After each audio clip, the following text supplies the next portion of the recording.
কোরবানির পশুর চামড়া কি খাওয়া যাবে? হ্যাঁ, যদি কেউ চামড়ার পশম ফেলে দিয়ে এটাকে খাওয়ার উপযুক্ত করতে পারে তাহলে শরীয়তে নিষেধ নাই, চামড়া খেতে পারবে। পশুর পেটে যদি বাচ্চা হয়ে যায় তাহলে করণীয় কি?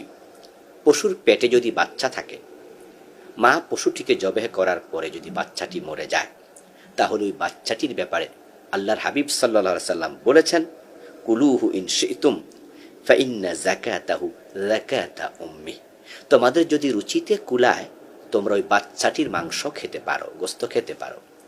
তবে বাচ্চাটি মায়ের পেটে মরে গেছে, তাকে আর জবেহ করা দরকার নেই, তার মায়ের জবে ওই বাচ্চাটির জবে হিসাবে গণ্য হয়ে যাবে। আর যদি কারো খেতে মন না চায় তাহলে বাচ্চাটি ফেলে দেবে, কোনো অসুবিধা নেই। আর বাচ্চা যদি মায়ের পেট থেকে জীবিত বের হয় তাহলে ওই বাচ্চার মাসআলা হলো এটাকে তারা চাইলে জবে